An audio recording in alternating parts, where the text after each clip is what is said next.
Muy buenos días, hoy 13 de noviembre. En Filosofía de la Historia estamos por terminar ese punto que estábamos describiendo. Hemos visto en los años 70, glosando con cierto pormenor esa década que vuelve del libro de Reato de investigación periodística.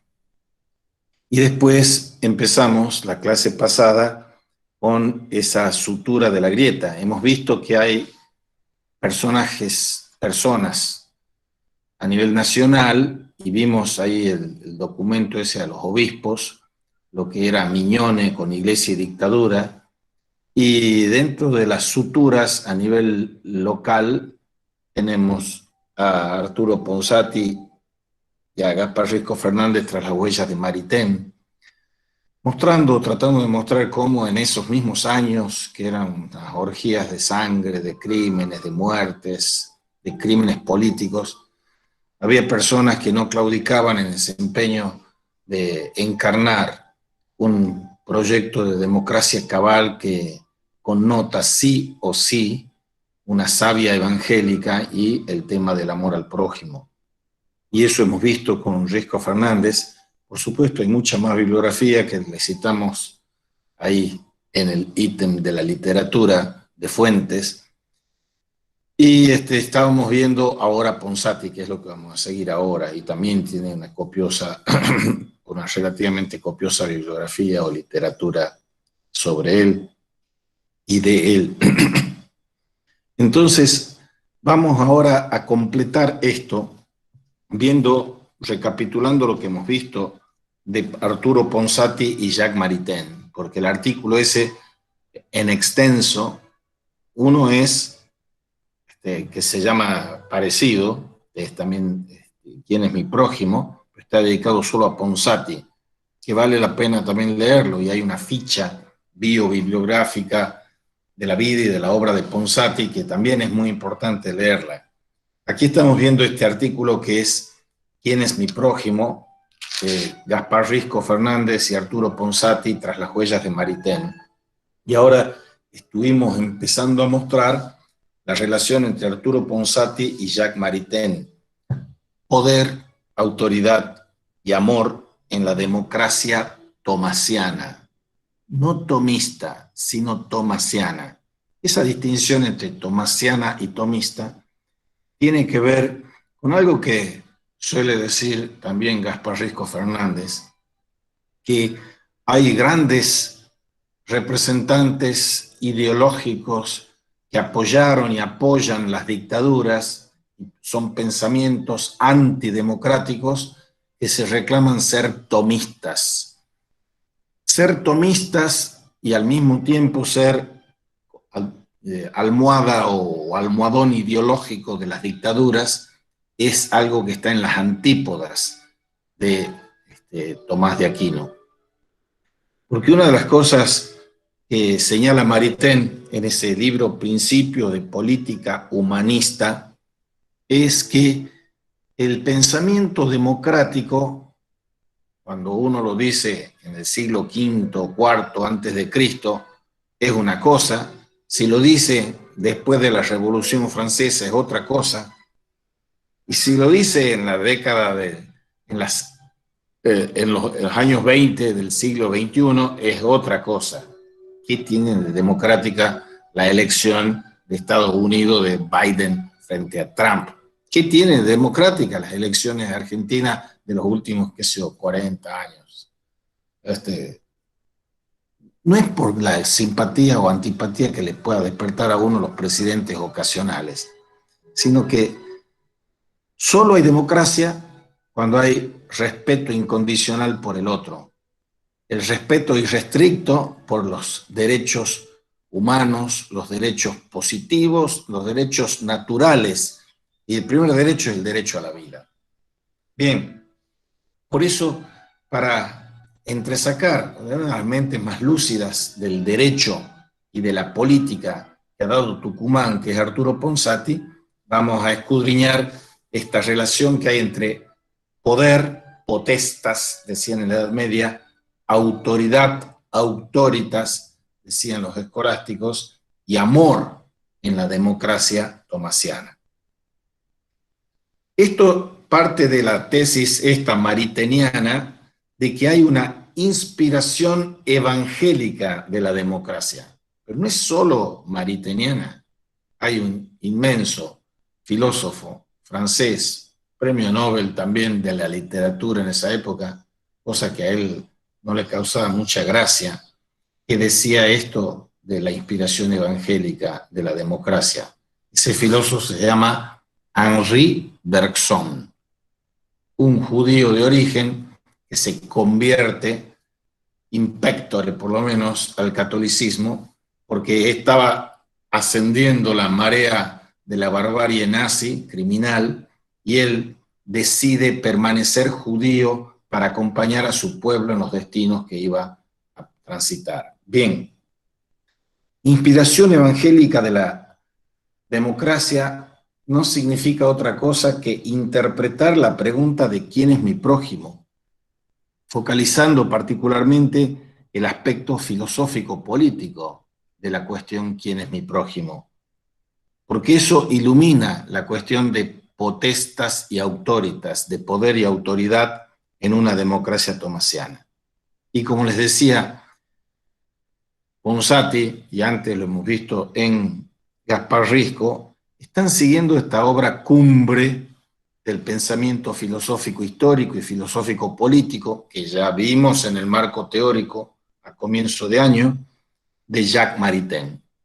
Jacques Maritain es el más encumbrado escolástico de la tercera escolástica, enseña Gaspar Risco, porque hay una primera escolástica que es la escolástica de oro del siglo XIII, hay una segunda escolástica que es la escolástica del siglo de oro, la escolástica española, con Francisco de Vitoria, Soto, etc. Y hay una tercera escolástica después de la Rerum Novarum, después del Papa León XIII, de la Aeterni Patris, que son documentos pontificios, la Aeterni Patris en particular, que ponen en el centro de la atención la reivindicación de Tomás de Aquino. Viene a salir al cruce a todos los intentos modernistas, materialistas, ateos, positivistas, que rechazaban de cuajo no solo la teología, sino también la metafísica. Entonces, la Aeterni Patris es volver a poner en foco la importancia que tiene Tomás de Aquino. Bien, vayamos ahora, como suelen hacer los buenos filósofos, a empezar definiendo los términos. Y la primera definición que hay que buscar es cómo se define lo político, dice el señor Ponsati.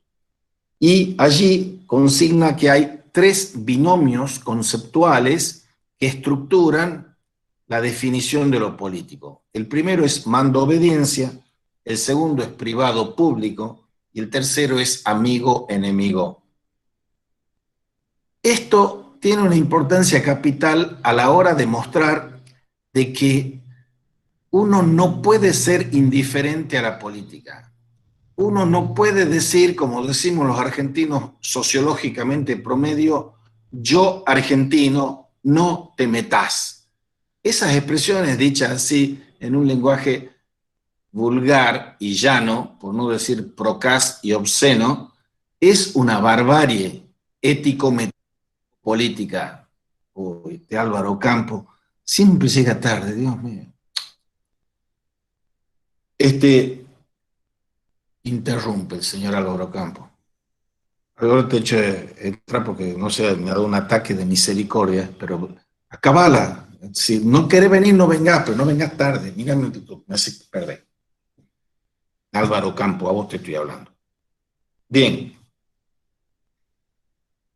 Nosotros tendemos, con un movimiento que no lo hemos creado los argentinos, sino que está en el ADN de la constitución de lo político en el mundo y en la historia, a divorciar la sociedad de la política. Cuando vemos que sí estamos afectados por cuestiones sociales, pero decimos, bueno, los políticos son unos cuantos tipejos ahí que se encargan de esas cosas, y bueno, son todos ladrones, y todos roban, todos prometen y no cumplen. Y nosotros nos ponemos como si fuésemos blancas y candorosas palomas, los miembros de la presunta ciudadanía, y no hacemos nada. Hay, dice Maritain, un mismo movimiento evocando a lo que es Aristóteles, un mismo movimiento en el que el hombre va a la ciudad y a la virtud. O sea, voy a explicar este término. ¿Qué significa que hay un mismo movimiento que el hombre va a la ciudad, ciudad se dice polis, y a la virtud? Uno no puede ser virtuoso si no es político. Y ustedes me dirán, ¿pero con qué se come eso? No puede ser uno político, se dice de dos maneras distintas.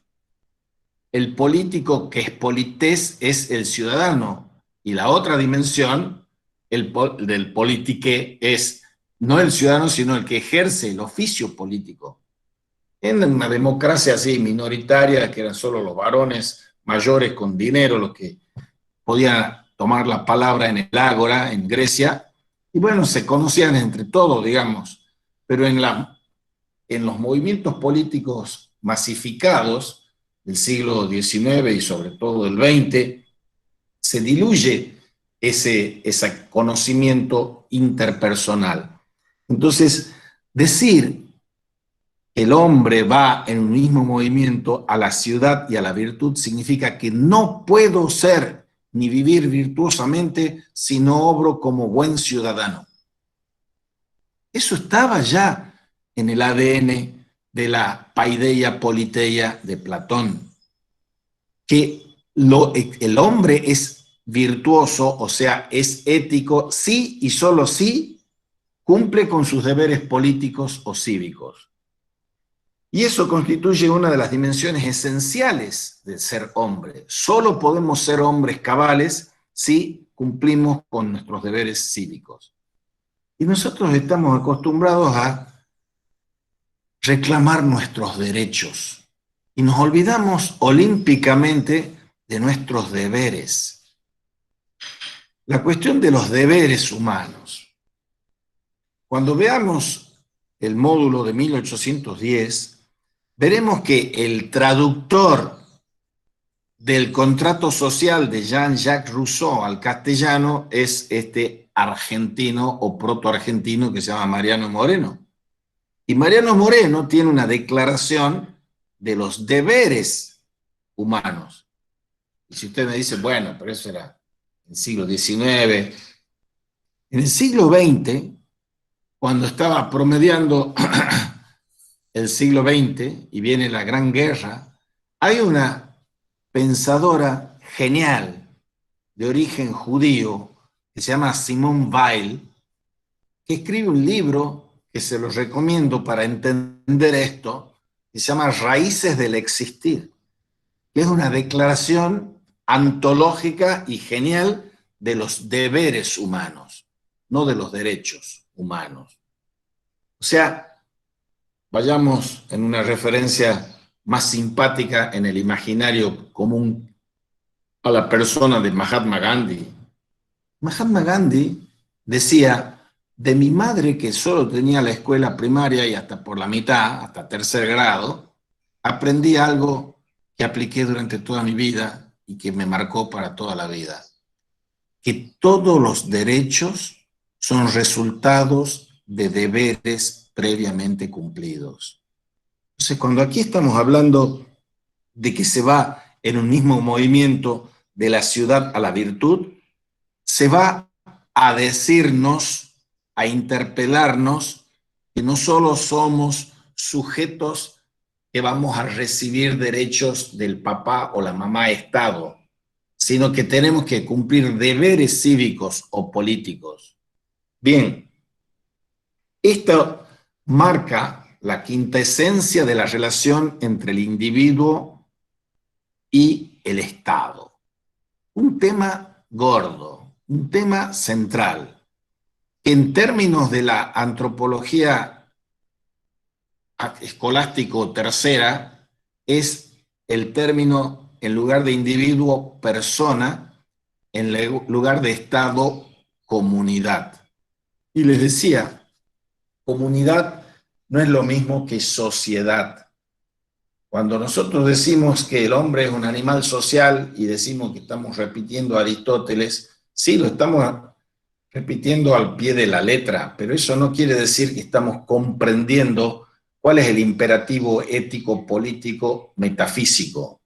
El imperativo ético, metafísico, político es vivir como hermanos en una comunidad fraterna y fraternal. Bueno, pero ¿cómo puedo vivir yo fraternalmente en una ciudad que tiene 15 millones de habitantes, digamos, por el Buenos Aires y un poquito del Gran Buenos Aires?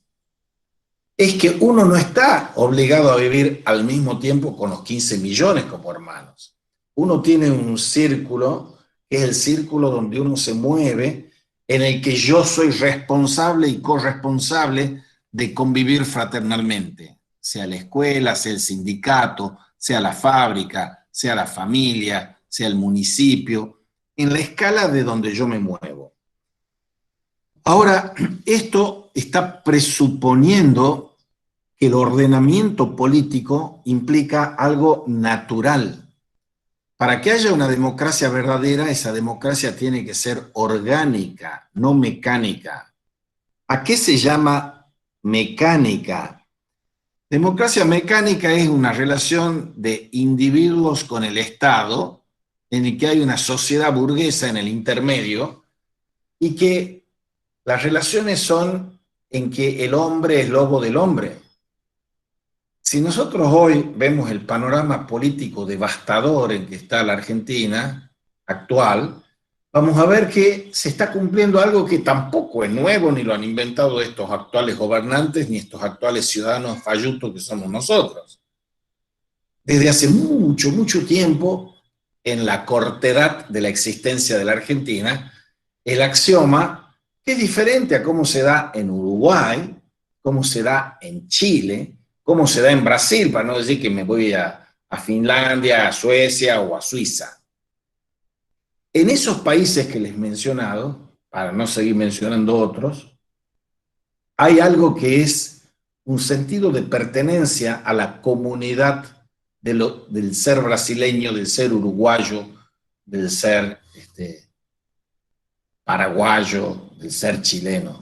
Y uno puede caerle más simpático o menos simpático, los chilenos, los uruguayos, los brasileños. Pero nosotros los argentinos carecemos de ese sentido de pertenencia. Si yo les pregunto a ustedes y me contestan con la mano en el corazón y sin poner el micrófono, si ustedes se sienten ciudadanos cabales de la argentinidad, capaz que alguno, hipócritamente, o alguna, me diga que sí. Pero los argentinos no podemos decir tan sueltos de cuerpo que nos sentimos argentinos, y le voy a dar la oportunidad que me refuten, porque ¿saben qué es lo que hace falta para que haya ese sentimiento de copertenencia a una comunidad política? Hace falta una confianza recíproca. Y lo que está pasando hoy en el devastado panorama político argentino del 13 de noviembre del 2020, ayer lo decían en un programa, es una desconfianza. El axioma que resume todo esto es, para todo argentino no hay nada peor ni más desconfiable que otro argentino. No tenemos confianza entre nosotros. No tenemos confianza en que el profesor va a ser profesor, no tenemos confianza en que el alumno va a ser alumno. ¿Dónde está la comunidad educativa de la UNT? ¿Cuántos de ustedes, honestamente, creen en la autoritas, en la autoridad moral, profesional de sus docentes? ¿Cuántos de nosotros, docentes, creemos en la autoridad moral de los alumnos? No estoy haciendo una cosa de pintarles las pálidas y las cosas negras. Es que nos falta confianza. Confianza significa cum fide, tener fe en el otro, tener fe que el otro va a hacer lo que tiene que hacer, tener fe que el otro, si me encuentra tirado no me va a dejar al costado del camino, sino se va a parar y va a asistirme a mí. Bien, con democracia mecánica y democracia orgánica. Por mecánico se entiende lo que se llama el derecho positivo, lo que se llama el contrato social, que la configuración de una república, de una provincia, de un reino, implica del consentimiento recíproco para que, como dice Thomas Hobbes y el Leviatán, se cree un Dios menor, un Dios con minúscula, que es el Estado.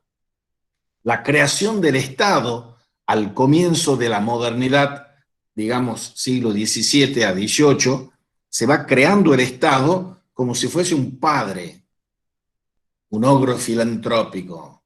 El Estado bienestar va a ser. Ahora, el Estado no es comunidad. La familia y los vínculos familiares son comunidad. Entre la familia, el individuo y la familia, por un lado, eso es orgánico, lo de la familia, y también sabemos que hay familias disfuncionales y familias que no funcionan para nada y que son muy mecánicas y cuando puede se quiebra el aparato, se quiebra el mecanismo y cada uno por su lado. Ni que hablar cuando hay problemas de sucesión, cuando se muere el deudo, padre, madre o los dos. Bueno, las familias pueden ser malas comunidades o buenas comunidades, pero un Estado no puede ser una comunidad porque no lo es. Entonces, el orden político y el orden jurídico tiene que ver con algo que es extracomunitario, que no es comunitario. O sea, cuando yo me pongo de acuerdo sobre algo, hago o establezco una convención de que las normas de conducta en la vida social y política son tales y cuales, y yo puedo pactar, convenir, cualquier cosa. Si estoy viviendo en una sociedad de caníbales, yo pacto y convengo en que comerse al otro de la otra tribu está bien. O sea, eso en el orden político, en la época de Pericles y después en la época de Sócrates, Platón y Aristóteles, lo defendían un tipo de filósofos que se llamaban los sofistas. Los sofistas decían que el ordenamiento es pura convención, no viene por la naturaleza. Por eso es la importancia de ver lo que significan Sócrates, Platón y Aristóteles, en que están rechazando el convencionalismo de los sofistas. Los sofistas de la antigua Grecia afirmaban que la sociedad es producto de una convención, es decir, un acuerdo de voluntades concertado por los individuos con una mira para satisfacer los intereses particulares de esos individuos. Contrato social, contractualismo, convención, artificialidad, artificiosidad de la convivencia. Ahora, este contractualismo ha tenido una prestigiosa carrera a lo largo del despliegue de las teorías políticas que se daban en el siglo XVII y XVIII. El XVIII es el signo de la Ilustración. Nosotros tenemos, como enseña Ponsati, la justificación del Estado político por distintos motivos. Algunos lo hacían para sostener las pretensiones absolutistas de los reyes, como era Tomás Hobbes. El caso de Hobbes está precedido por Maquiavelo, pero el caso de Hobbes es el autor de esas dos frases lapidarias: el hombre es lobo del hombre, y en el orden social y político hay una guerra de todos contra todos. Y en contracara a esa defensa del absolutismo está este patrono, apóstol y profeta del liberalismo político y económico, que es la posición del liberal Locke o del optimismo rusoniano, del buen salvaje que nace libre y la sociedad corrompe. Sea en Hobbes, sea en Locke y sea en Rousseau, estamos en tres ordenamientos ius políticos y ius filosóficos, de filosofía del derecho y filosofía política, que no tienen nada que ver con la democracia orgánica y comunitaria, sino que están apoyándose ya en una abstracción, en de la volonté general de Rousseau, ya en el individuo consumista y egoísta del liberalismo. Y ustedes pueden pensar que yo estoy hablando de antiguallas. Hoy, y por decir hoy, en esta década que ha empezado en... Disculpen, estoy en clase. Que ha empezado en el 2020, esta tercera década que empieza el 2020, hay señores aquí en Argentina que tienen como montones de títulos prestigiosísimos, doctores en economía, doctores en administración de empresa, un señor en particular que se llama Alberto Venegas Lynch, pongan en Google.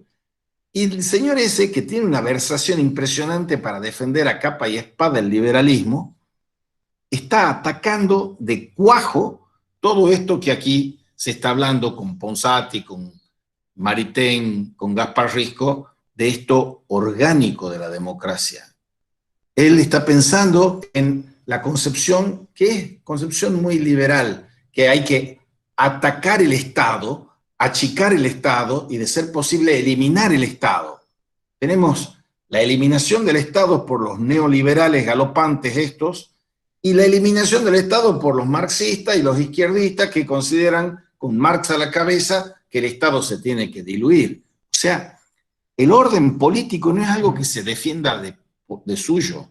Están estos rusonianos que hablan de la volonté general y están estos liberales que hablan del individualismo que no tiene que estar atacado por nada externo a él, coaccionado por nada externo a lo que él quiera hacer.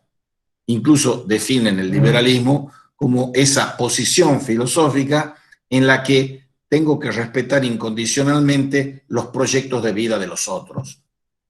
¿Qué pase con la solidaridad?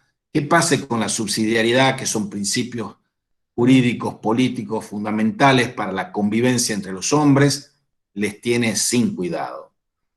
De Locke y desde Rousseau, de Locke y Rousseau, para ver eso, a Marx. Marx está influido, obviamente, mucho más que por Locke, por Rousseau. De Locke y Rousseau a Marx se plantea entonces, sea liberal, sea comunista, sea socialista, se plantea una ruptura entre la sociedad y la política.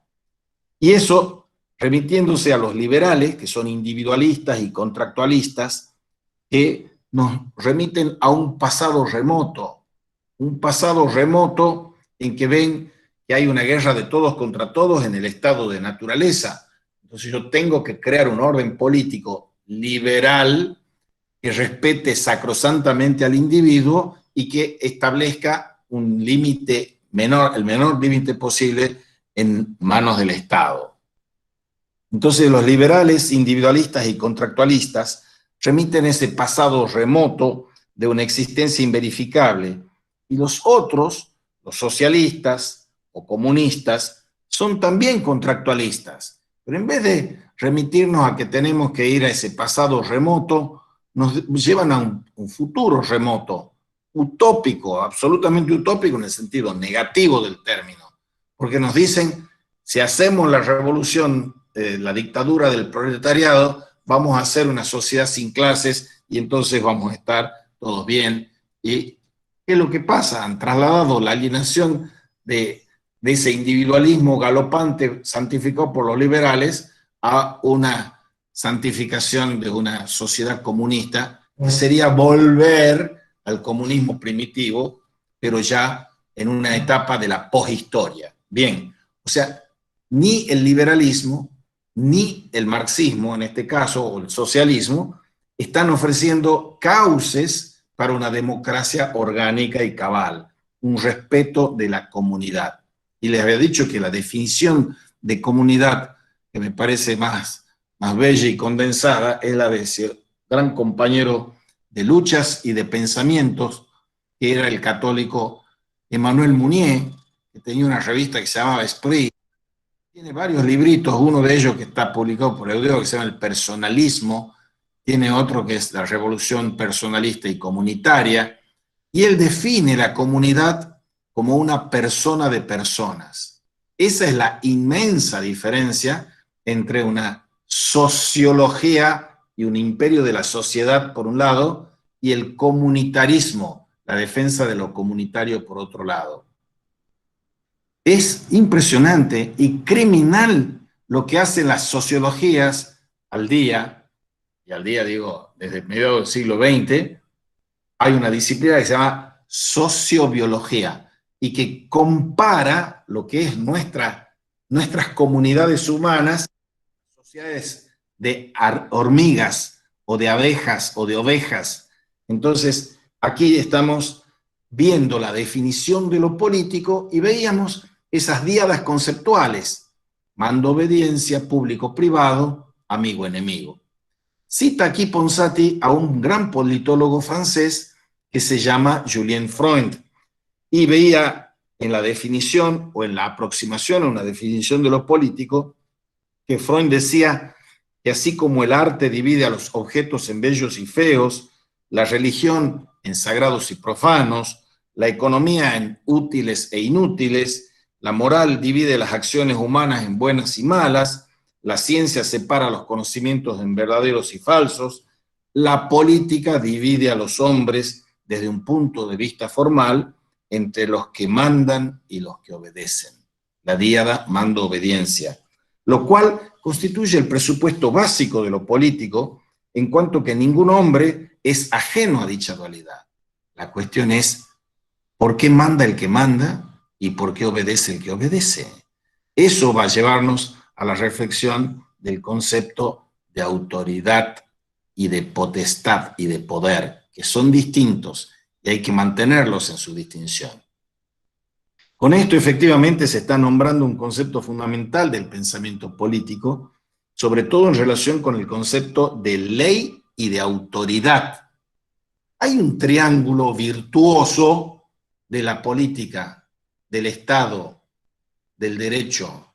El triángulo virtuoso tiene en un vértice, en un ángulo, la ley, en otro ángulo, la ética, y en el tercer ángulo tiene la justicia. La contracara del triángulo virtuoso es el triángulo vicioso, y el triángulo vicioso implica, en lugar de la ley, la anomia, anomos, sin ley, la ilegalidad. En lugar de la ética, la corrupción. Y en lugar de la justicia, la impunidad.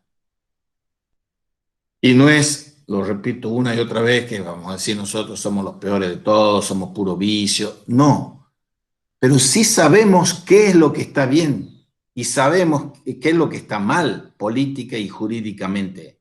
Entonces tenemos que obrar y ajustar nuestro obrar y nuestra vida a obrar del modo mejor posible, virtuosamente, y alejarnos lo más posible del vicio. Volvamos sobre el tema de la ley, por ejemplo. ¿Qué relación tenemos nosotros con la ley? Decían en la época del siglo XVI, cuando las leyes eran las leyes que venían de Cádiz y venían no por WhatsApp, sino en barco, y decían los que estaban aquí, los españoles peninsulares, decía, la ley se acata pero no se cumple. Hacían lo que se les antojaba aquí, depredaban, robaban, saqueaban, mataban, producían genocidios, etcétera. Porque decían, la ley se acata, pero no se cumple. Se acata cuando llega, que llega muy tarde para las decisiones que yo tomo, pero no se cumple. Pero nosotros vamos a decir, qué malo que eran esos hombres del siglo XVI que estaban matando y malmatando a los indios y los pueblos aborígenes.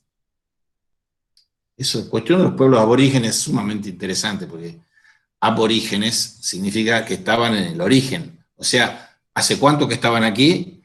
Las poblaciones de América no son poblaciones aborígenes ningunas, todas son migrantes. Han entrado por el estrecho de Bering. Entonces, todas las grandes civilizaciones incaicas, mayas, aztecas, hasta nuestros diaguitas, tonocotés, los charrúas, los que fuesen, no son aborígenes en propiedad. Bien, Con esto estamos viendo que la ley implica que nosotros tenemos poco o casi ningún respeto por la ley. Veamos qué hacemos con la basura, veamos qué hacemos con los semáforos, veamos qué hacemos cuando tenemos que hacer cola, veamos qué hacemos cuando tenemos que pagar los impuestos. Si son injustos, obviamente no debiéramos pagarlos tampoco, pero es otra cosa. Tenemos una actitud sedicente, transgresora e ilegal, anómica. Es una sociedad anómica. No reconocemos ni respetamos la ley. Y tenemos 200 millones de leyes. Entonces tenemos la excusa de que, son tantas que no las puedo conocer a todas, entonces no las cumplo. No, es una cosa más metafísica el asunto, la falta de vinculación de respeto a la ley. Y hay un axioma que lo define muy bien a esto. El axioma dice, hay que hincarse ante la ley para no hincarse ante los tiranos. Es una reflexión filosófico-política que tiene una trascendencia y que en el siglo XX ha adquirido un papel fundamental con ese pensador que ya hemos hablado, que se llama Walter Benjamin. En la tesis 8 del Conceptos de la Historia habla del estado de excepción. El estado de excepción es lo contrario del estado de derecho. El estado de excepción lo fundan los romanos con sus repúblicas romanas y que ellos militarmente suspendían el estado de derecho. Y eso ha ido pasando por los milenios y nosotros hablamos y nos llenamos la boca con la palabra Estado de Derecho. ¿Qué Estado de Derecho? Vivimos en un estado fáctico.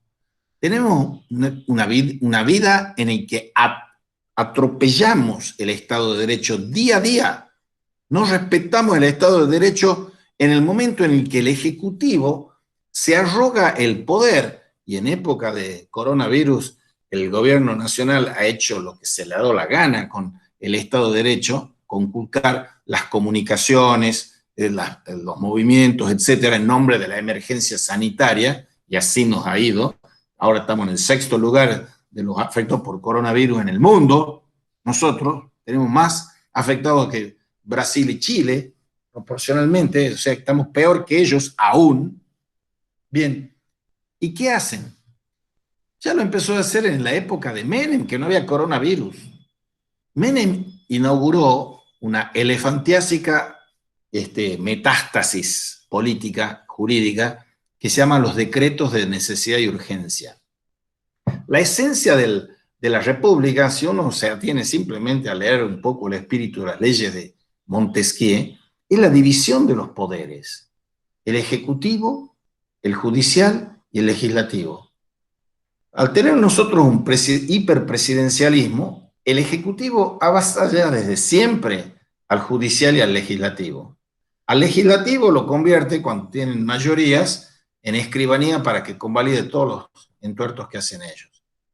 Y el judicial lo compran con los sueldos que le pagan a los jueces, y lo compran porque le compran las sentencias a los jueces y le hacen decir a los jueces lo que se les canta. Eso es atropello al Estado de Derecho. El señor Menem lo inaugura. El señor Kirchner lo eleva a esos decretos de necesidad y urgencia.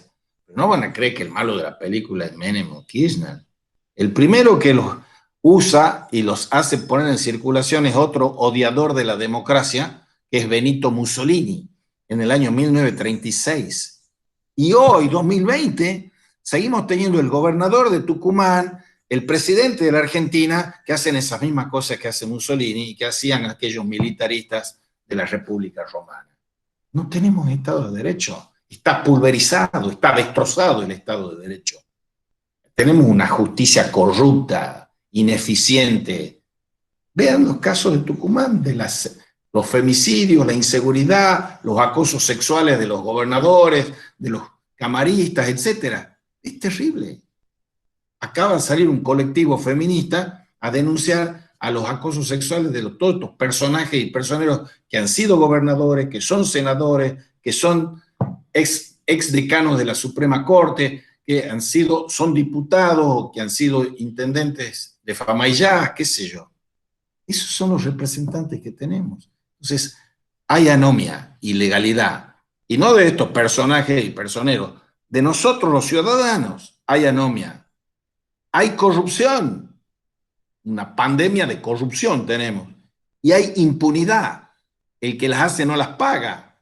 Y pareciera, cosa que los tranquilizo y los consuelo, no es verdad, que el que las hace las paga, porque el mismo castigo está en la culpa y en la falta cometida.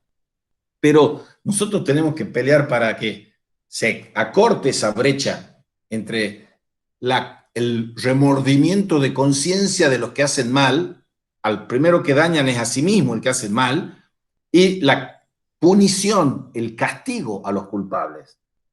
Por ejemplo, en la UNT se vienen robando todo, en todas las dependencias, desde las altas jerarquías hasta las más bajas. Es una estructura de corrupción y de latrocinio y de saqueo. Es espantoso y no pasa nada. No pasa nada porque estos señores que están de jerarcas de la universidad están en contubernio con los gobernadores, con los diputados, con los jueces, etc. Entonces, aparte de no aplicar las leyes, son ellos mismos corruptos y vivimos en la anomia. Viva la pepa, cada uno hace lo que se le da la gana. Bien, todo esto tiene una raíz, me animo a decir metafísica política o metapolítica, y esa raíz es el divorcio entre la potestas y la autoritas. Yo puedo ejercer legítimamente el poder si tengo autoridad para ejercerlo. Autoridad no es autoritarismo. Autoritas viene de augere, de hacer crecer.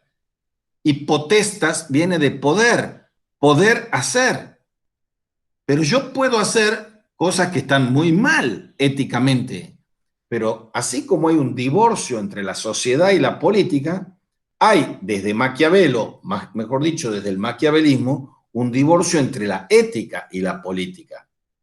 Ahora bien, un gobernante prudente, decía Maquiavelo en El Príncipe, no debería mantener la palabra dada cuando hacerlo fuera contra sus propios intereses y cuando ya no existen las razones que lo hicieron comprometerse.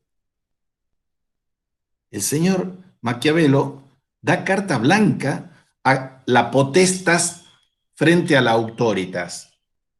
Maquiavelo escribe, si todos los hombres fueran buenos, este no sería un buen precepto, pero como los hombres son malos y como no cumplen contigo su palabra, tú no estás obligado a cumplirla con ellos. Hay un pesimismo antropológico en el señor Maquiavelo, después en el señor Hobbes, después en los señores estos liberales que son antropológicos, pesimistas antropológicos. Pero están los optimistas antropológicos, que son otra calamidad, los Rousseau o los Marx, que creen que el hombre es bueno y la sociedad lo corrompe. Entonces solo la revolución social nos va a liberar de todas estas cuestiones que nos tienen a mal traer. Bien, Maquiavelo piensa que los hombres son animales guiados por la avidez y por el miedo. El miedo animal y la astucia animal, traducidos a la conciencia y al arte humano, son los supremos factores que gobiernan la esfera política. Y Maquiavelo da consentimiento al mal. Esto es lo grave. Da consentimiento al mal que ve en todas partes. Y dice Maquiavelo, la manera en que vivimos dista tanto de cómo deberíamos vivir que aquel que abandona lo que se hace por lo que debería hacerse se dedica más a labrar su propia ruina que a asegurar su conservación. Por eso, piensa el florentino, debemos dejar de lado lo que debería hacerse por lo que se hace. Esto es perfectamente lógico si el fin de los fines solo es el éxito presente. Esto hace que Maquiavelo, junto a Lutero y al Rousseau, y a Renato Descartes, sean los reformadores de la modernidad que nos lleva a los tumbos hasta las lacras que vivimos hoy. ¿Qué es lo que dice? Lo que debería hacerse por lo que se hace. Es la realpolitik. Lo que está inaugurando el señor Maquiavelo es que hay que atenerse a lo que los hombres realmente hacen. Y uno puede hacer la radiografía de todos los que han admirado y que admiran al maquiavelismo, no a Maquiavelo, que no era maquiavélico, al maquiavelismo, y lo admiran desde Mussolini, Hitler, Napoleón Bonaparte, todos buenos muchachos, todos autócratas, ninguno demócrata comunitarista. Bien, el, el contrapunto ético-político aquí se da entre las palomas y las serpientes. Las palomas son los que idealistas que dicen la ética del deber por el deber mismo, como Kant, o como el Quijote, el honor, el deber. Y las serpientes son los maquiavélicos, los pragmáticos. O sea, entre Kant y Maquiavelo, yo tengo la ética del deber por el deber mismo, y en Maquiavelo, en Kant, que es la paloma, y en Maquiavelo tengo la ética del poder por el poder mismo. Y con la sabiduría del Evangelio se nos dice, apostando a la prudencialidad de nuestro comportamiento humano, que tenemos que ser astutos como las serpientes y prudentes como las palomas. Vayamos a la idiotez política argentina. Lo digo con todo conocimiento de causa de qué significa idiotez. Idiotez es un término griego que significa estar ensimismado, o sea, mirándose el pupo, sacándose selfies. La idiotez es eso. Y vivimos sacándonos selfies nosotros. Y creemos que esa es la trascendencia de nuestra vida. Para no ser idiotas, uno tiene que ser un ciudadano, un polités. El polités se preocupa del bien común y de las cosas comunes. El idiota se interesa en cosas personales, individuales. Entonces, entre las serpientes y las palomas, yo tengo que establecer cuál es el principio de responsabilidad infinita que como hombre, como persona tengo para todo otro prójimo, para todo otro hermano. Si la pregunta ético-política metafísica es cómo debemos convivir, ya sabemos, y hemos visto varias veces, debemos convivir como hermanos. Renato Descartes, que es uno de los reformadores de la modernidad, junto a Lutero y a Rousseau, en las reglas provisionales de la moralidad, se resuelve a imitar las costumbres reales y los hechos reales de sus semejantes, en lugar de practicar lo que ellos dicen que deberíamos hacer. Ya Descartes está formulando esto de la moral provisional. ¿Y existe alguna moral definitiva, celestial? Sí, dice Descartes, la celestial es la de las bienaventuranzas, pero esa no se da aquí. Aquí yo tengo que hacer, como dice el estoicismo, donde fueres, haz lo que vieres. Y si estoy en Holanda, me pongo la casaca para guerrear en nombre del protestantismo. Si vuelvo a Francia, me pongo la casaca de católico. Es el panquequismo, tampoco lo inventó los argentinos. Entonces, lo que se contrapone aquí, como concepción política, es el idealismo al pragmatismo o pragmaticismo, lo que la gente llama realismo. Idealismo y realismo son dos formas equivocadas, porque yo tengo que obrar con prudencia, y la prudencia articula la idealidad, que son los primeros principios del obrar, hacer el bien y evitar el mal, y la realidad, que no puedo aplicar el principio en forma abstracta, lo tengo que aplicar en una situación concreta. Y es la virtud de la prudencia, que es la mayor de las virtudes prácticas o morales, la que articula la universalidad de los principios con la singularidad concreta de las situaciones. Maquiavelo era un cínico. Resulta que los argentinos, la mayor parte de los argentinos que decimos yo argentino y no te metas, somos hipócritas. Y una ínfima minoría son unos cínicos. Son unos cínicos con unos sueldazos impresionantes en la judicatura, en la legislatura, y además roban. Roban con los sueldos que se fijan a sí mismos, hambrean al pueblo, pero ellos son los cínicos, los pragmáticos, los que se sacrifican por el pueblo. Y los demás somos las palomas, las blancas y candorosas palomas que dicen, yo argentino, no te metas. Obviamente no es una opción elegir ser cínico y elegir ser hipócrita. Tenemos que superar la tenaza del cinismo y la hipocresía. Pero Maquiavelo, o el maquiavelismo, es cinismo puro, porque Maquiavelo sabe que el mal es mal y nunca llama al mal bien y nunca llama al bien mal. Él sabe que lo malo es malo y lo bueno es bueno. Y no puede dejar de responder cuando dice frente a la tentación del maquiavelismo, que es lograr el éxito, la ética del éxito. Eso es el self-made man, el hombre que se hace a sí mismo. La ética del éxito es sumarse al carro del vencedor. Frente a la ética del éxito, que son de las serpientes maquiavélicas, está la ética de las buenas intenciones, que son de las palomas kantianas o quijotescas. Ahora, nunca nadie pudo ni podría responder a respecto del mal, como con ser consciente moralmente, que nunca es lícito practicar el mal. Si yo hago algo objetivamente, entre comillas, malo, pero yo no sé que es malo, está bien, no soy imputable. Pero si yo estoy haciendo el mal sabiendo que está mal, eso es pecado, eso es imputable, eso es culpable, sujeto al derecho penal. Bien, nunca es lícito practicar el mal. Ahora, una respuesta a esta de, bueno, pero eso es para los ángeles. Nosotros no somos ángeles, nosotros somos demonios. Entonces, para los demonios, mejor tener manos fuertes, como enseña Maquiavelo. Es preferible que te teman a que te amen, para que vos los puedas gobernar por el miedo a la masa que tienes que gobernar. Y el cuerpo político no tiene un alma inmortal. El alma inmortal es de la persona. Y tampoco lo tiene una nación. No es una nación la que tiene la culpa colectiva de hacer todos los desastres que hace. No es el Estado, no es la nación. Los únicos culpables e imputables y responsables de lo que hacemos y de lo que padecemos, porque no hacemos lo que tenemos que hacer o hacemos mal lo que tenemos que hacer bien, somos nosotros como personas.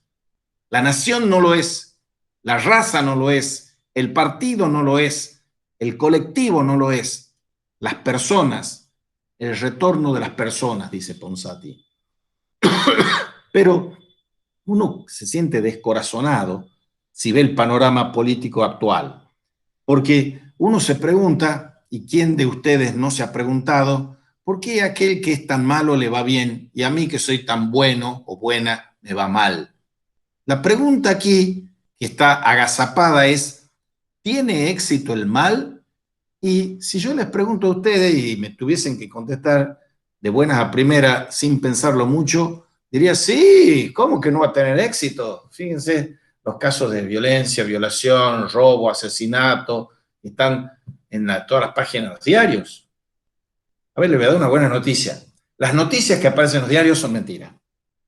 Las dan porque son mentiras en el sentido de que no vende el bien y la virtud, no vende diarios, no tiene ratings en los programas. Entonces, si yo les pregunto a ustedes, ¿en la Argentina hay más gente corrupta o más gente honesta? Y me contestarían rapidito, hay más gente corrupta. Y les doy otra buena noticia, no, hay más gente honesta. Lo que pasa es que se quedan en su casa como si estuviesen en cuarentena moral. Hay más gente honesta, pero el ruido mayor lo hacen los deshonestos. Los que vociferan y gritan más son los deshonestos. ¿Tiene éxito el mal? ¿Cuál es la respuesta a esa pregunta? La respuesta es esta, dice Maritain. El mal no tiene éxito y en realidad el maquiavelismo no tiene éxito.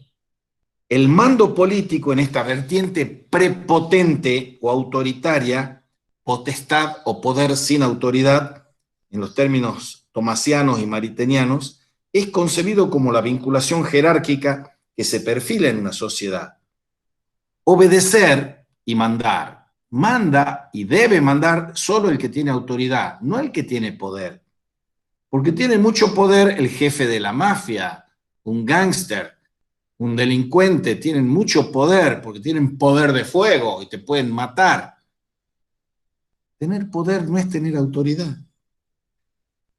Y obedecer es obedecer a una ley legítima. Si una ley es ilegítima, y eso es otra cosa que no tenemos tiempo de explicar, pero eso está en Santo Tomás también. Si una ley es ilegítima, mi obligación moral es no acatarla. O sea, si a mí viene el rector y me dice, tenés que ir a expulsar a este colega tuyo, o tenés que ir a matar a como pasaba en la dictadura en los años 70, que los mandaban a los soldaditos a matar a gente, o los mandaban a los guerrilleros a matar a otros guerrilleros también, y a militares. Eso es amparado en la obediencia debida. Querían zafar muchos que hacían cosas aberrantes, pero había obediencia debida de los dos lados, y la obediencia no es debida. Si es debida, no es obediencia, porque obedecer es oír al que está delante, es prestar consentimiento con mi libertad. Yo quiero obedecer. Entonces, mando y obediencia implican autoridad y poder. Y el poder es legítimo cuando emana de la autoridad. Y la autoridad es efectiva y eficaz cuando tiene un poder que la implemente. Obedecer significa oír al que está delante. Y está delante en posición de mando porque tiene autoridad para promulgar la palabra imperativa, a la cual quien es mandado debe obedecer. Obedecer libre, no obediencia debida, como menta el ominoso sintagma criminal de las dictaduras militares argentinas. De allí, Ponsati concluye que mando y obediencia, aparte de ser nociones correlativas, son complementarias. No existe el uno sin la otra. No manda quien no tiene la posibilidad de hacerse obedecer, ni obedece quien no es mandado con legítima autoridad o en virtud de ella. O sea, el derecho es un sistema de normas que constituyen la descripción de un orden real. Y esas normas o leyes son las que mandan y sobre nuestras conductas y a las que nosotros debemos obedecer en un orden en que la ley es legítima. Deben observar, obedecer, ob audire, observar, servir al que está delante. Tenemos que observar las leyes. Y yo no puedo decir, yo no sabía cuál era la ley. No puedo en tribunales alegar ignorancia de la ley. Pero, ¿qué ley? Si no sabemos qué leyes rigen y hay un bosque de leyes. Bien, aquí entramos en esa cuestión, que no la voy a describir porque ya le he hablado de ellas, del estado de excepción.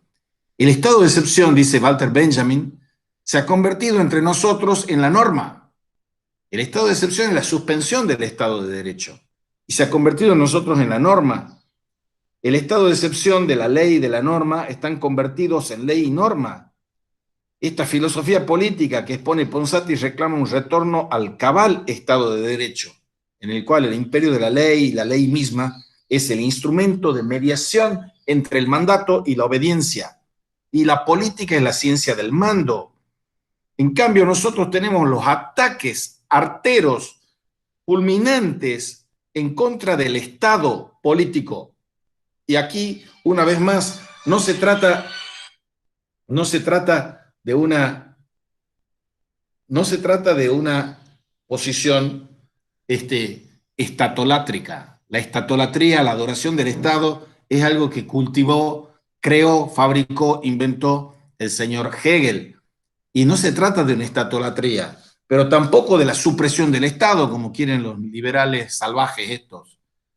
El Estado es necesario, pero el Estado, no un Estado que sea elefantiásico, espantoso, con gasto público ominoso, lúgubre, que es el que nos está arruinando la vida a todos. No, pero yo tengo que estar en contra de los liberales que atacan al Estado y en contra de los adoradores o impugnadores del Estado en nombre del socialismo, del marxismo, de la izquierda. Desde Locke, entre los liberales, hasta Nozick, que es un liberal del siglo XX norteamericano, se nos está hablando del Estado mínimo y prácticamente de la anarquía que debe reinar para que reine el orden liberal económico-político. Tiene que el Estado ser mínimo o ser suprimido.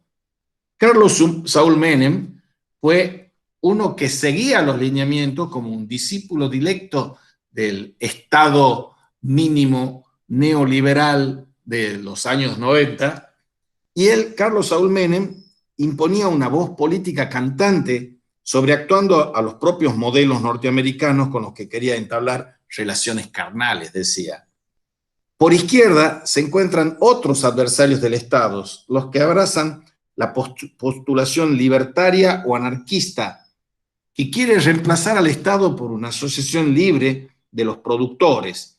Ni qué decir respecto del marxismo, el cual, como se sabe, postula que el fin de la prehistoria política, o sea, del liberal capitalismo, solo podrá ser asumida y superada cuando inexorablemente se cumpla la revolucionaria eliminación de toda forma política, eliminada la propiedad privada y aniquilada la sociedad de clases.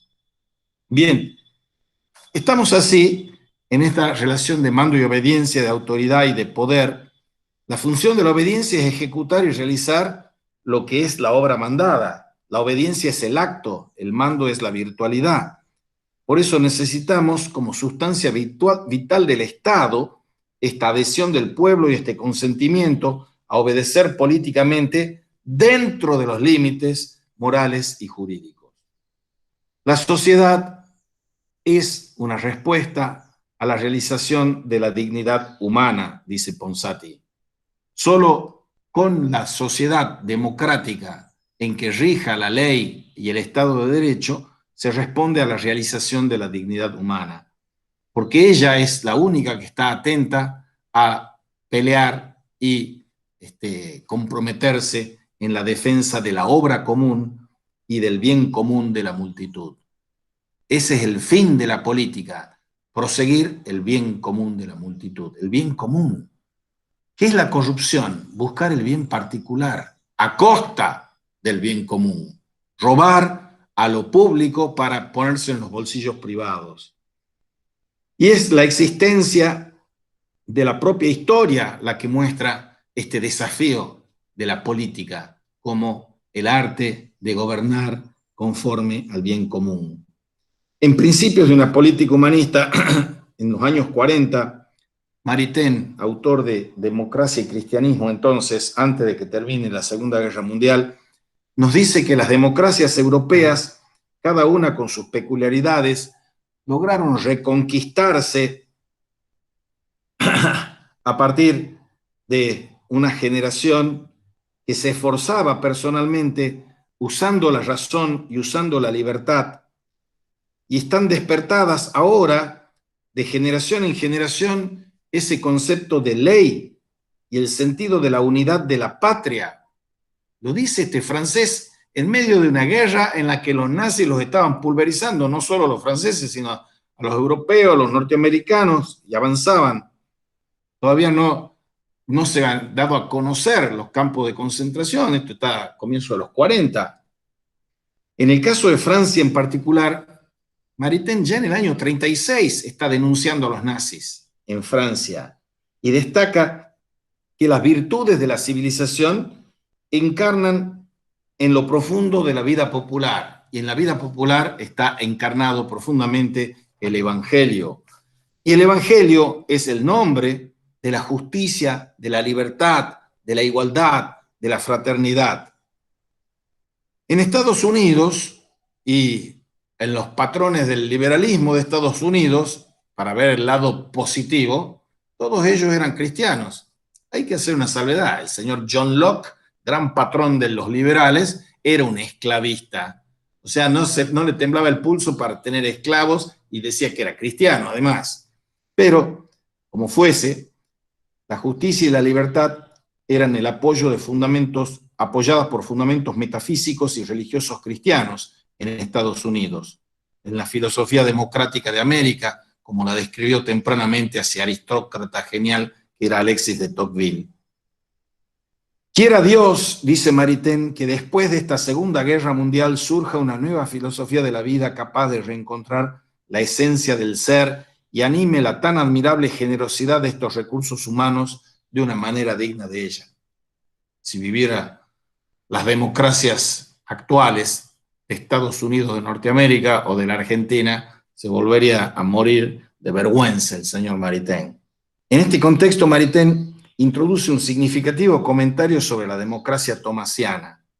Y allí dice: La Constitución norteamericana, con justicia admirada como un gran ejemplo de sabiduría política, si yo fuera a creer a alguno de mis amigos dominicos, de Orden de Santo Domingo de Guzmán, convencidos de que ella guarda estrecho parentesco con los principios que en la Edad Media sirvieron para la constitución de la Orden de Santo Domingo, tendría que manifestar que debe muy poco a Juan Jacobo Rousseau. Interesante. Democracia tomasiana. Porque cuando surge virtualmente un gobierno democrático, en el siglo XII, siglo XIII, en que en los conventos dominicos se elegía democráticamente quién iba a ser el superior. Y eso está en las simientes de lo que va a ser la democracia. Por eso dice más Santo Domingo de Guzmán que ya Juan Jacobo Rousseau con su volonté general. Y eso lleva, a renglón seguido, a Maritain a proponer analizar formas democráticas espurias, mecanicistas, autoritarias, anarquistas enmascaradas o no, confrontándola con la concepción democrática orgánica o verdadera. Y para hablar de ella, dice Maritain que hay una relación entre democracia y autoridad. Llamamos autoridad, dice Maritain, al derecho de dirigir y ordenar, de ser escuchados y obedecidos por los demás, y llama poder a la fuerza de que disponemos y por medio de la cual podemos obligar a los otros a escuchar y a obedecer. El justo, privado de todo poder, no disminuye, sino que acrecienta su autoridad. El gángster o el tirano ejercen, por el contrario, un poder sin autoridad. Autoridad y poder, empero, se reclaman recíprocamente, pues toda autoridad, en cuanto toca la vida social, necesita para completarse de un poder sin el cual se arriesga a ser inútil e ineficaz entre los hombres. Y todo poder que no sea expresión de autoridad es inicuo. Prácticamente, pues, poder implica autoridad y viceversa. Y separar el poder de la autoridad es separar la fuerza de la justicia.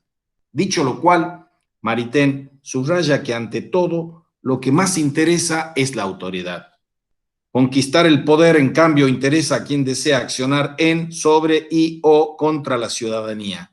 Tener o adquirir autoridad, en cambio, consiste en el derecho de ser seguido y obedecido por las almas y las voluntades, y pues el derecho de ejercer el poder interesa más y mejor.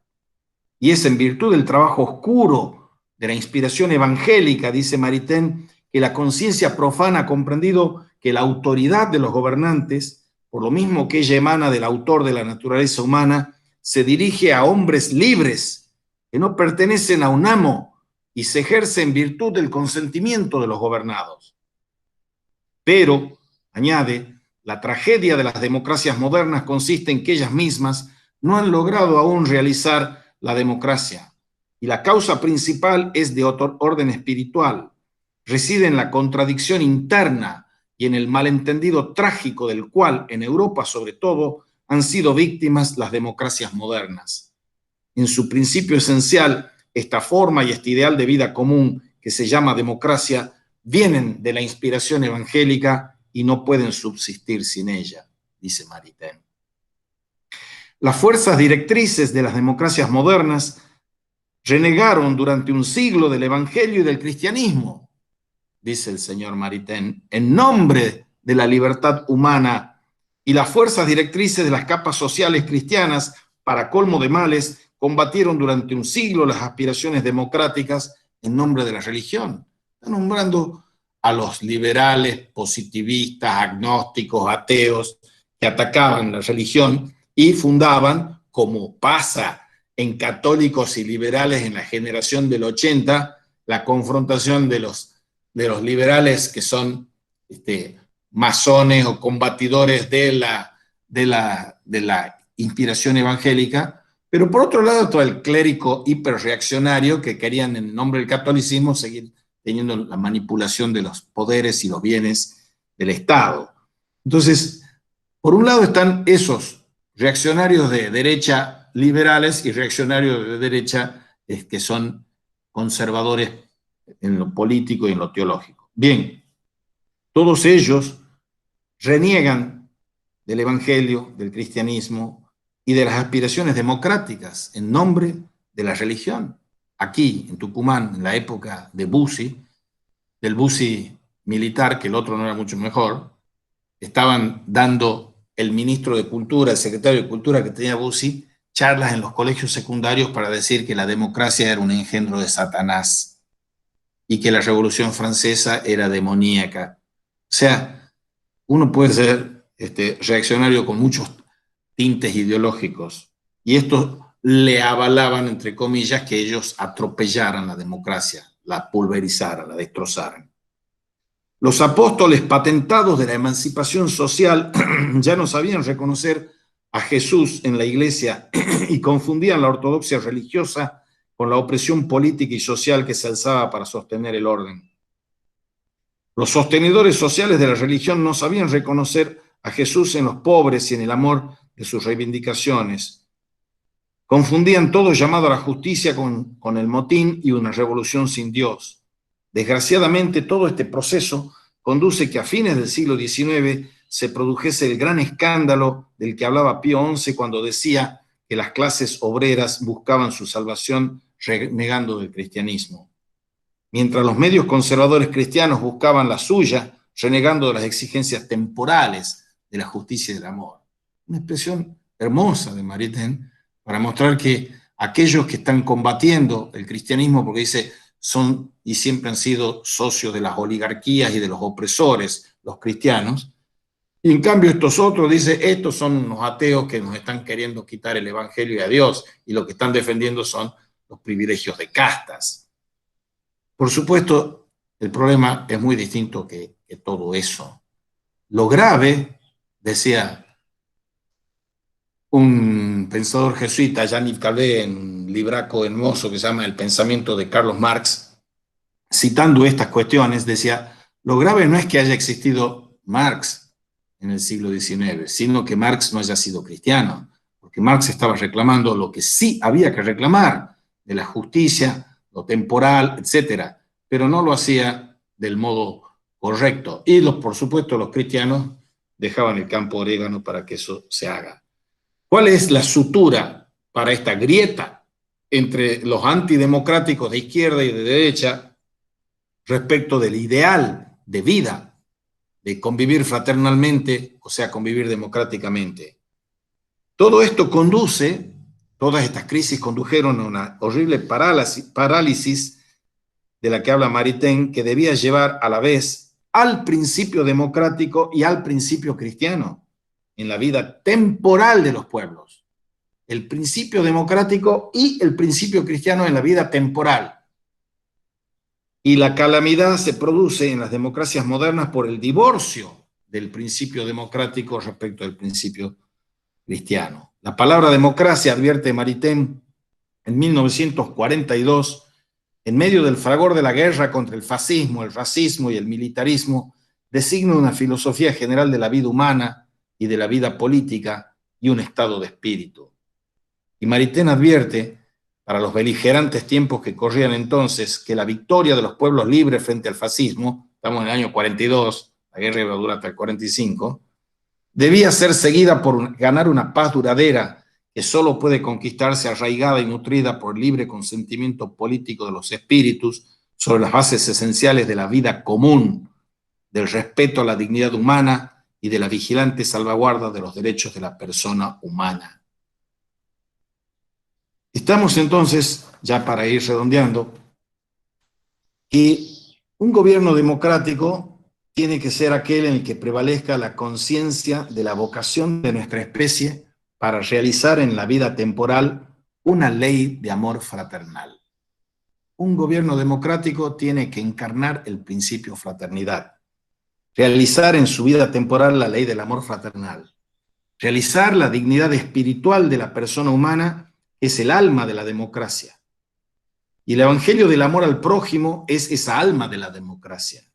Esto es volver a plantear la fundamental relación entre religión y política, entre las cosas que son de Dios y las cosas que son del César. Lo que realmente importa para la vida política del mundo y para la solución de la crisis de la civilización, concluye Maritain, en Cristianismo y Democracia no es de ningún modo pretender que el cristianismo esté ligado a la democracia y que la fe cristiana obligue a cada fiel a ser demócrata. Lo que en última instancia cuenta es comprobar que la democracia está ligada al cristianismo y que el empuje democrático surgió en la historia humana como una manifestación temporal de la inspiración evangélica. El cristianismo como fermento de la vida social y política. En este contexto, Maritain cita un importante discurso pronunciado el 8 de mayo de 1942, cuando él estaba escribiendo ese libro, por el vicepresidente de Estados Unidos de Norteamérica, Henry Wallace, quien declaró que, comillas, la idea de libertad deriva de la Biblia y de su extraordinaria insistencia sobre la dignidad de la persona. La democracia, decía Wallace, es la única expresión política verdadera del cristianismo. Y en su libro, Las dos fuentes de la moral y la religión, Henri Bergson, recuerda Maritain, afirmaba igualmente que, porque en la divisa republicana la fraternidad es lo esencial, debe decirse que la democracia es de esencia evangélica. Así va a terminar también su libro Testamento, Arturo Ponsati. En el capítulo 18 de Lecciones de Política, cita a su admirado Arnold Toynbee con su estudio de la historia, que extrae categorías para analizar el marco psicomoral de la crisis. Y dice, el cisma moral del alma de los miembros de una sociedad en desintegración constriñe al hombre ante dos alternativas, una pasiva y otra activa, pero ninguna de ellas creadoras. Alternativas a la que el historiador inglés denomina deserción y martirio. Pero esa opción, dice Ponsati, solo en apariencia comprende dos términos, ya que más allá de la deserción y del martirio, existe la disposición a cumplir deberes fundamentales, cualquiera sea el precio que el sujeto deba pagar, actitud que tradicionalmente se llama heroísmo. Y ambas actitudes, deserción o martirio, niegan la libertad humana. Rescatarla requiere la recuperación del sentido de la responsabilidad personal en la vida individual y social. Empleando un lenguaje metacientífico, añade Ponsati, diremos que ello supone la readquisición de las nociones de pecado y redención, las cuales no pueden ser interpretadas fuera de la experiencia del hombre con Dios, encuentro que se desenvuelve en la docilidad a aquella ley de perfecta libertad cuyo otro nombre es amor. Bien, resumiendo, Risco Fernández y Arturo Ponsati, siguiendo las huellas de Maritain, dan testimonio en años de fuego, sangre, crímenes políticos, que se puede encarnar y testimoniar con su propia vida y con su propia obra que el amor al prójimo es el modo de encarnar el principio jurídico-político de la fraternidad, de la compasión y de la misericordia. Una breve acotación a cómo seguimos.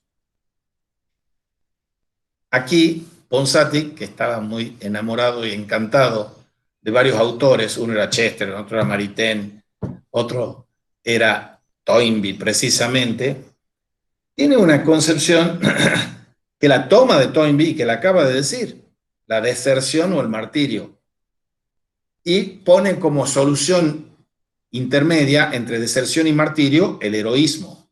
El heroísmo es aquello a lo que en el fondo estamos todos llamados a la hora de querer decidir ser santos. Ser santos es el heroísmo cotidiano para este siglo y el anterior y el que vendrá. Pero vamos a cerrar esta cuestión de los 70, después de haber visto esto de Ponsati, Maritain y Risco, con una reseña de alguien que tuvo actitudes heroicas y que fue también un mártir. Vimos los mártires de La Rioja con Angelelli a la cabeza, pero hay otro que es un sacerdote que se llama Carlos Mujica, y hay una periodista que hizo una novela que se llama El Inocente, Vida, Pasión y Muerte de Carlos Mujica, un libro de reciente aparición, porque tenemos que mostrarnos o pertrecharnos con todos aquellos elementos que nos permitan hacer personalmente, cada uno de ustedes, una reflexión filosófico-histórica sobre estas grietas y suturas de las grietas en el peronismo y peronismo, en Moreno Saavedra, etcétera, etcétera. Bien, no sé si tienen preguntas o comentarios respecto de la clase de hoy.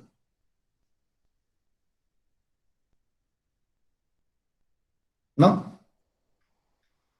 Bueno, nos vemos el martes, obviamente ya fuera de calendario oficial, para continuar con esto y terminar, vamos a hacer una síntesis quintesenciada también de esto de Carlos Mujica. Y vamos a pasar en el último módulo monográfico que vamos a reseñar también sintéticamente a Moreno, Saavedra, Castelli, Belgrano. Y ahí nos va a colaborar el actual vicedecano a cargo del decanato para exponer la parte de Belgrano, Santiago Bliss. Así que ahora vamos a ver esto de Mujica y después empezamos, le vamos a dar la bibliografía, bueno, la tienen la bibliografía, y algún texto más. Muy bien, hasta luego.